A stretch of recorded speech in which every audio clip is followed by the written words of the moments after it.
Olá pessoal, eu sou a Juliana Bezerra e nesse vídeo a gente vai falar sobre um assunto que vocês me pediram bastante, que foi trazer um vídeo sobre arquitetura limpa ou Clean Architecture. E da forma que eu gosto de apresentar aqui conteúdo para vocês, é claro, eu tinha que trazer uma abordagem prática. Essa foi uma arquitetura proposta pelo famoso Uncle Bob no livro Clean Architecture ou Arquitetura Limpa. E é um livro que ficou bem famoso e que fez muita gente discutir esse assunto, até virou um pouco de hype nesse aspecto, porque todo mundo queria usar a arquitetura limpa simplesmente porque achavam que era a melhor arquitetura. Muita gente acabou tendo essa ideia. E aí ficou bastante popular esse termo de Clean Architecture. Então o que eu vou mostrar para vocês, na verdade, qual é a ideia dessa arquitetura, que é bem representada por esse desenho. A gente vai focar de fato em quais são as características dessa arquitetura, qual é o grande ganho que ela se propõe a trazer, que é basicamente proteger as regras de negócio. Se eu for para resumir, é isso. Mas é claro que eu não vou ficar falando aqui de teoria. Eu vou mostrar na prática como isso é alcançado com o Spring Boot. Como você faz um projeto Spring Boot com Clean Architecture, partindo de um projeto padrão, em camadas, e evoluindo esse mesmo projeto para uma arquitetura limpa, para que vocês mesmos consigam identificar quais são os prós e contras dessa arquitetura, tá certo? Então, sem mais delongas, vamos para o código. Eu estou aqui com um projeto aberto, eu vou deixar o link desse projeto para vocês como material, e esse projeto foi feito com arquitetura em camadas. Então, essa é a versão do projeto inicial, onde eu tenho aqui a camada de controlador, a camada de modelo, de repositório, de service. E para quem trabalha com Spring, isso aqui é muito comum. A gente tem um controlador para lidar com as requisições web. Nesse caso, é um serviço de cadastro de usuário, criação de usuário. O controlador sempre chama um service, que vai ter as regras de negócio. Nesse caso aqui, é apenas salvar esse usuário. E para fazer o acesso a banco, a gente tem um repository, que é apenas uma interface que está usando aqui, no caso, o Spring Data JDBC. E esse usuário aqui, né, o mapeamento entre entidade e tabela no banco é feito pelo modelo. Então aqui eu tenho uma entidade que tem o ID identificado aqui.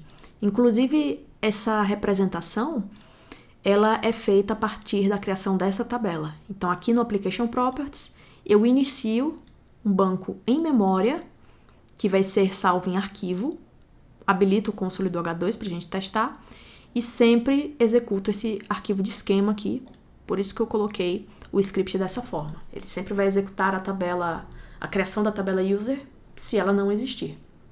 Tá certo? Então, se a gente levantar aqui o projeto, só para vocês terem uma ideia de como ele funciona, levantei o projeto aqui. Aqui a gente pode acessar o H2 Console dessa forma. Veja que já foi criada a tabela usuário. E se a gente fizer um select aqui, a gente vai observar que não tem nenhum registro. Então, para ver que o projeto está funcionando, a gente vai fazer uma requisição post para essa rota. E a gente deve ter o usuário cadastrado aqui. Está mostrando aqui, né? E agora no banco, a gente já tem ele sendo apresentado aqui. Então, esse é o projeto que atualmente funciona, com uma arquitetura em camadas.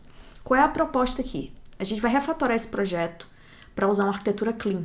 E aí vocês vão entender o que a gente tem que introduzir nesse projeto para ter o ganho principal da arquitetura limpa, que é a proteção das regras de negócio. O desacoplamento dela com as camadas externas, com os detalhes que o Uncle Bob chama, né? Chama banco de detalhe, web de detalhe. Então a gente vai desacoplar esses detalhes da regra de negócio.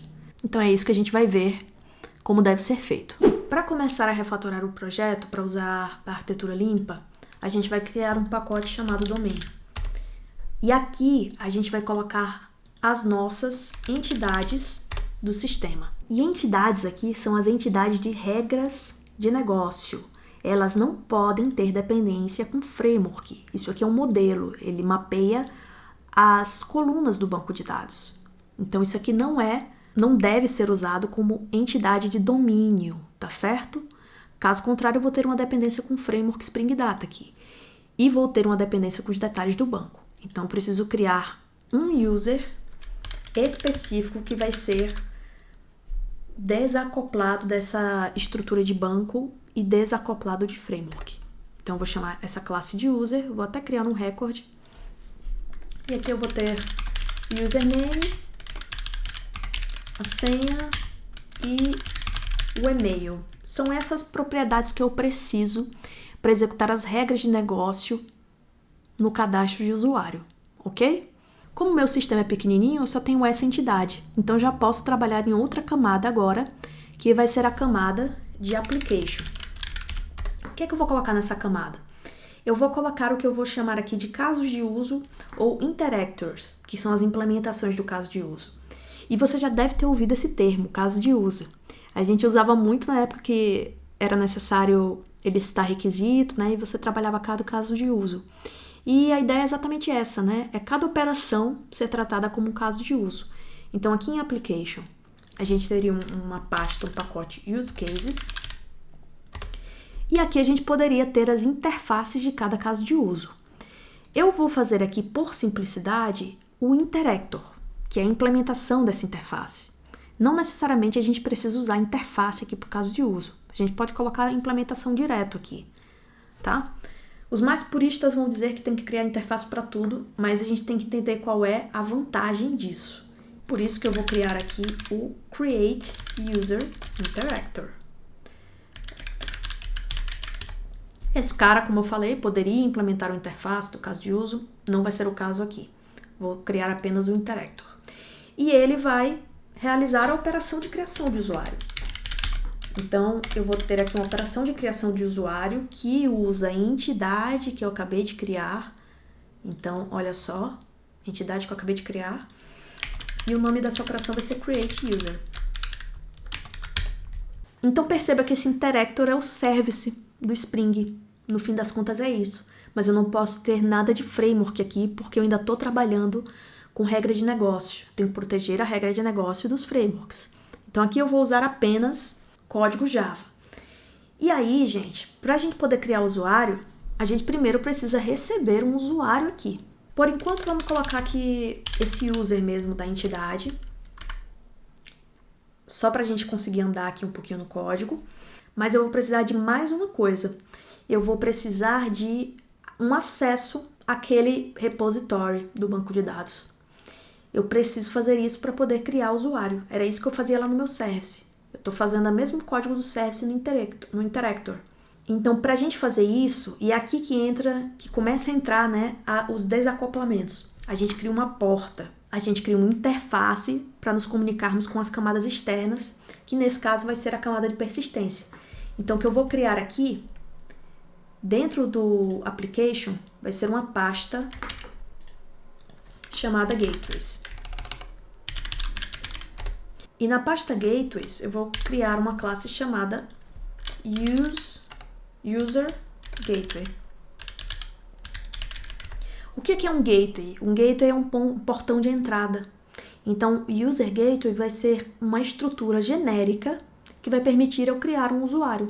E aí, eu estou abstraindo o detalhe de implementação. Eu posso criar esse usuário por um repositório, eu posso criar esse usuário chamando um web service, eu posso criar esse usuário escrevendo num arquivo. Tá certo? Isso aqui é uma abstração. O que eu preciso definir nessa interface é a assinatura da operação de criação de usuário, que nesse caso vai ser essa aqui.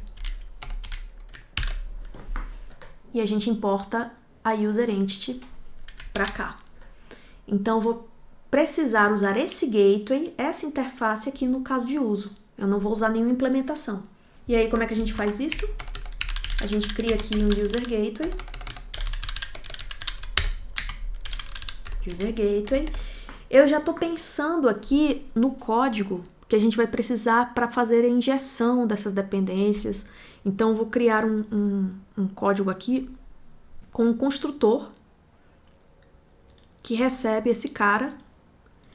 E aí eu vou conseguir fazer a inversão de dependências, que é um requisito para a gente conseguir fazer Clean Arc, que é uma forma de passar a implementação desse cara. Tá bom? E aí sim eu posso vir aqui e retornar o User Gateway.createUser. Veja que eu só trabalhei com abstrações aqui. Eu nem cheguei na implementação ainda. Mas essas interfaces, esse gateway no caso, que é uma porta, eles são importantes para a gente conseguir não referenciar nenhuma implementação, apenas depender das abstrações. Agora a gente precisa chegar na bendita implementação, né? E é aí que entram as camadas mais externas. Por isso, a gente vai precisar de um pacote agora chamado de infrastructure. Structure. Aqui, infrastructure.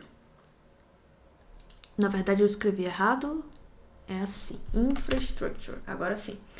E aqui dentro a gente vai ter um pacote chamado gateways e um pacote chamado persistence.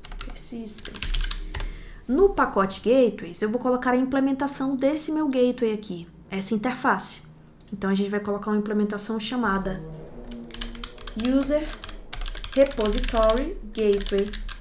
Esse gateway vai interagir com o repositório do Spring Data. Então, aqui eu posso implements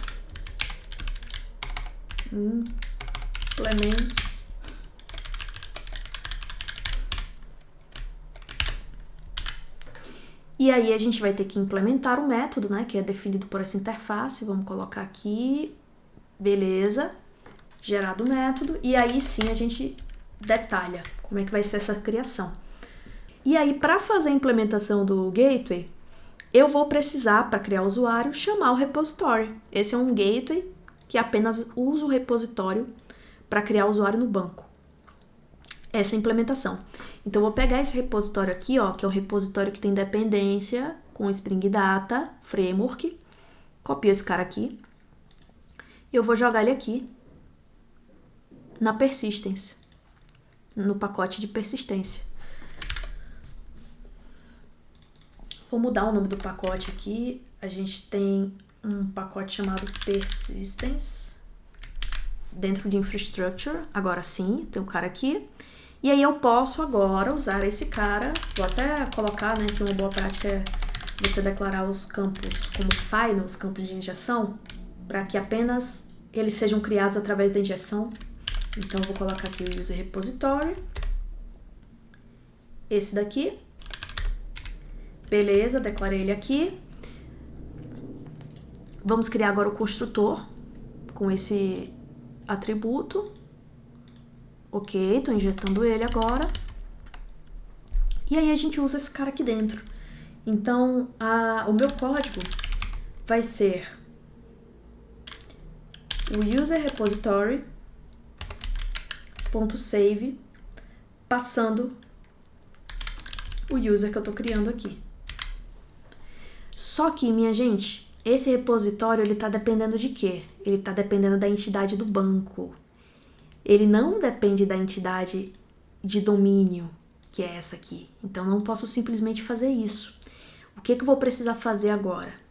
Eu vou precisar, aqui na camada de persistência, criar uma representação do usuário, da entidade de usuário no banco. Então, eu vou criar um user entity aqui. E essa sim, eu vou copiar tudo aqui do modelo. Deixa eu até tirar essa parte aqui. Vamos tirar mais um parênteses. Acho que foi ok agora, né? Tirar esse cara aqui. E é isso. Agora sim a gente pode usar anotações tanto do JPA como do Spring Data genéricas, né? Para as nossas entidades. Porque essa camada de persistência é uma camada externa. Ela é um adapter. Então ela pode ter detalhes. E aí o meu repositório vai referenciar essa user entity agora. E aí quando a gente volta para o gateway, eu vou precisar agora gerar essa user entity. Concorda? A partir de uma entidade de domínio, a partir do usuário de domínio. E aí o que eu gosto de fazer nesses casos? Eu gosto, para centralizar esse código, criar um mapper. Esse mapper vai ser bem anêmico de regra de negócio. Ele vai fazer apenas um de par entre as duas estruturas. Então, ele vai ter um método aqui que retorna um user entity a partir de um user, que vai ser um domain object, um objeto de domínio. Aquele que é o core do meu sistema. Então, a gente se importa aqui corretamente. E aí, a gente vai ter aqui agora retornar um user entity, passando aqui todos os atributos necessários. Para isso, a gente pode criar um construtor com todos esses atributos para facilitar, né, a criação. Só que eu não vou passar o ID. O ID ele vai ser gerado pelo meu banco, então eu não preciso desse ID aqui no construtor. E aí, quando eu for criar a partir do usuário de domínio, a minha entidade, aí eu passo apenas o username, a senha e o e-mail. E aí eu pego esse mapper e eu uso ele aqui na minha lógica para converter esse usuário de domínio no usuário do banco. Inclusive, para diferenciar, eu vou até chamar ele aqui de user domain object. Vamos criar agora a user entity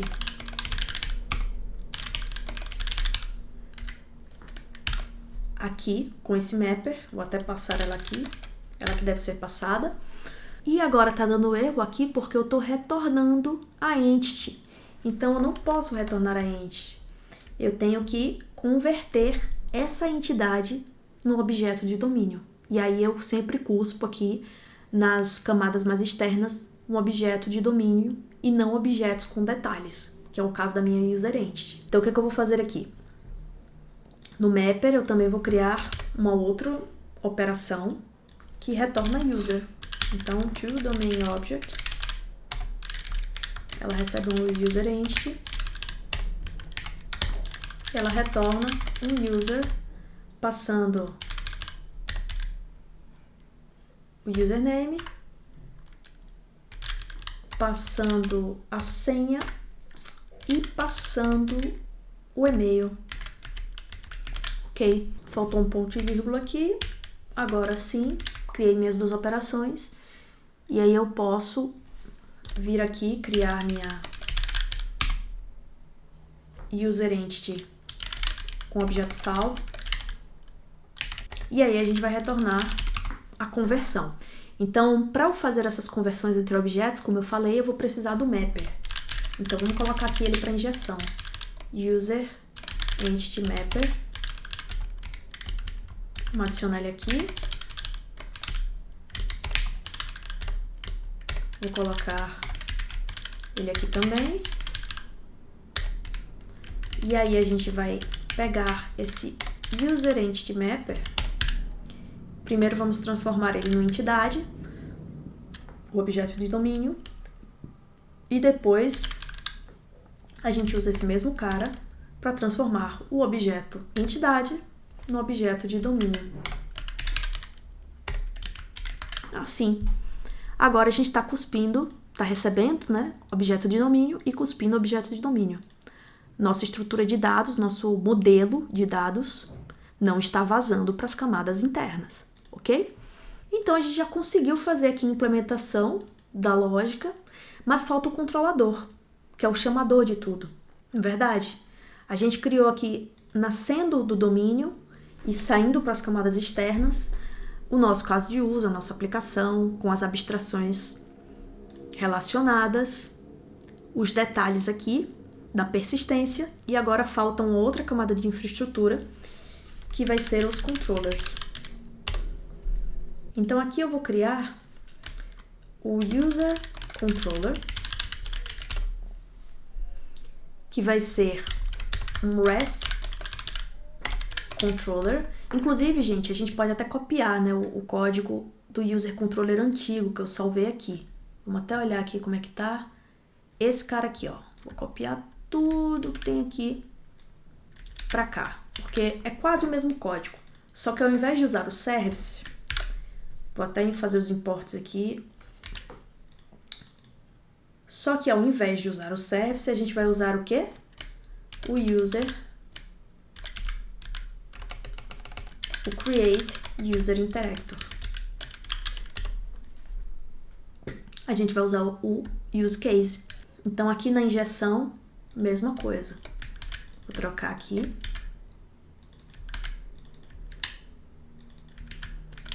Se a gente estivesse usando uma interface aqui, use case, a gente colocaria interface aqui, tá certo? Como a gente já está usando o interactor, que é a implementação desse use case, a gente pode usar dessa forma. E aqui no post mapping, a gente vai trabalhar com o padrão DTO. Por quê? Porque se isso acontecer, a gente vai ter uma dependência entre a API, o contrato da API, com a regra de negócio. E a gente idealmente desacopla isso aí, para que a gente possa trocar o contrato de API sem mudar a regra de negócio. Tá certo? Inclusive para não vazar informação de negócio que não seja necessária para a API. Então a gente costuma trabalhar com a ideia de request e response.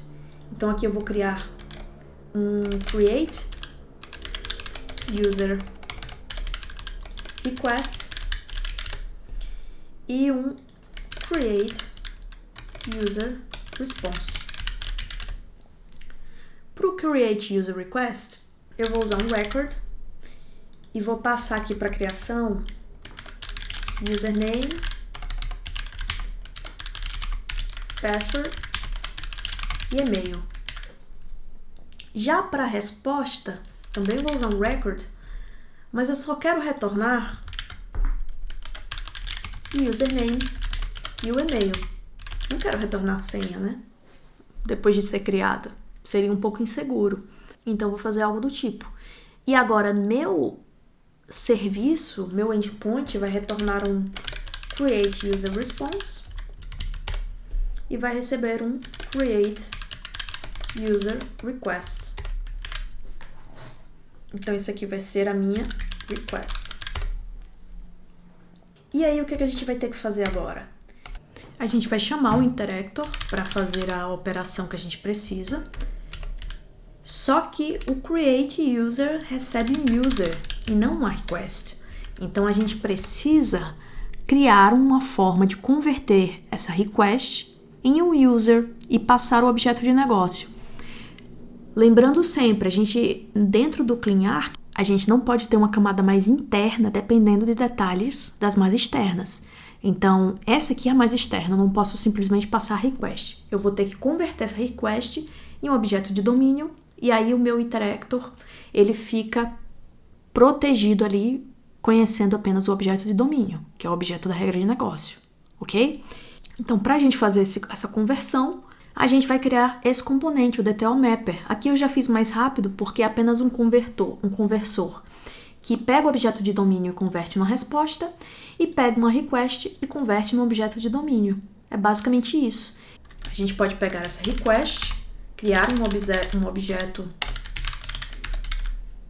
de domínio a partir dela, usando o nosso DTO. Então, a gente pode declarar esse user DTO Mapper aqui. Vamos lá, vamos criar aqui um campo.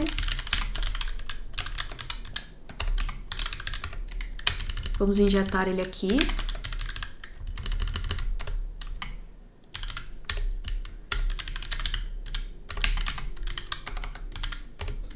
E agora, com ele injetado, a gente pode usar o user DTO Mapper e converter esse cara para um usuário. Aí a gente passa o usuário aqui para o interactor. Vamos dar um import aqui no user. O user é aqui esse do domain, beleza? E aí a resposta aqui vai ser um user que eu vou converter para um response. Tá certo? E aí eu consigo trabalhar agora dentro do controlador. Nossa, aqui eu escrevi errado, private. Agora sim. Meu controlador tá pronto. Eu não passei a minha request que traz a assinatura da minha API para as camadas internas. Eu mesma sou responsável aqui nessa camada de fazer a conversão. As camadas externas podem depender do objeto de domínio. É o contrário que não pode acontecer nesse modelo de cebola aqui da Clean Architecture, ok? E finalmente agora só falta um detalhe. A gente fez todo o código aqui sem colocar nenhuma anotação do Spring, nada. Nenhum código aqui de injeção. Então a gente vai criar uma pasta nova chamada main e aqui a gente vai colocar toda essa configuração. Então eu vou chamar de userconfig essa classe, vai ser uma classe de configuração e ela vai conter aqui, adicionei magicamente para a gente não perder muito tempo com isso, todos os bins que devem ser injetados. Então, o interactor está aqui sendo criado, junto com o gateway. O gateway, para ser criado, precisa dessas duas dependências. Também estou criando aqui e injetando esses caras. Aqui eu estou injetando o User Entity Mapper e aqui eu estou injetando o DTO. Então, está pronta aqui minha classe de configuração, com todos os bins sendo injetados. E aí, quando eu precisar da manutenção disso aqui, essa parte da injeção do Spring está numa camada externa. Então, se eu precisar trocar de framework, por exemplo, ou controlar a injeção de outra forma, eu posso fazer essa implementação aqui e minhas regras de negócio não são afetadas. Tá certo? Então, vamos testar. Já dá para testar isso aqui, com esse código pronto. Aliás, vou até parar aqui porque lembrei de uma coisa. A gente pode, primeiramente, antes de testar, remover essas camadas antigas, né? A gente criou um modelo aqui de Clean Arc, então vou remover as pastinhas antigas, controller, remover aqui o model, remover aqui o service. Agora sim, eu tô com a estrutura final. Uma coisa também que a gente vai fazer aqui na camada de persistência é colocar o nome da tabela, tá? Porque a gente está chamando isso aqui de User Entity. Então, eu preciso colocar aqui qual é o nome da tabela, em maiúsculo, já que o H2 usa esse padrão, para que o nome não seja gerado por esse nome da classe aqui. Senão, a gente teria uma tabela User Entity e não User, que é a que a gente está usando aqui no arquivo de esquemas. Ok? Por isso que é importante, já que a gente está usando essas anotações, a gente ter essa entidade aqui na camada de persistência. E agora sim a gente consegue executar aqui o código, vamos ver. Beleza, iniciou. Agora a gente vai executar o post aqui para ver se o cadastro continua funcionando e vamos ver. Funcionou. Então com isso a gente conclui os testes e temos uma aplicação totalmente funcional, refatorada para usar a Clean Arc. E já deu para ver um grande contra aqui dessa arquitetura, né? É que ela é muito verbosa. Ela adiciona muitos componentes aqui para a gente fazer algo simples. Então, é por isso que não se indica Clean Architecture para projetos pequenos. Ela vai trazer mais malefícios que benefícios.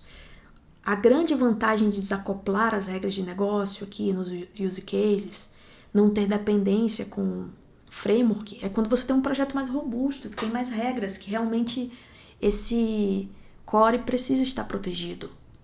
Não pode ser contaminado com os detalhes. Aí tudo bem.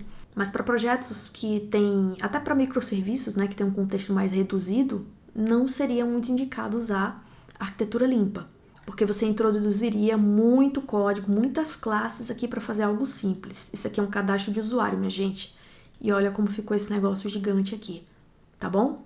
Então é isso, eu quis trazer aqui um vídeo com um projeto de Clean Architecture, porque eu vejo que os projetos que a gente encontra na internet não são muito simples de entender, até os conteúdos sobre esse assunto acabam deixando muito teórico o tema, e quando a gente fala em Java Spring Boot, a gente quer ver como é que um projeto fica na prática com essa arquitetura.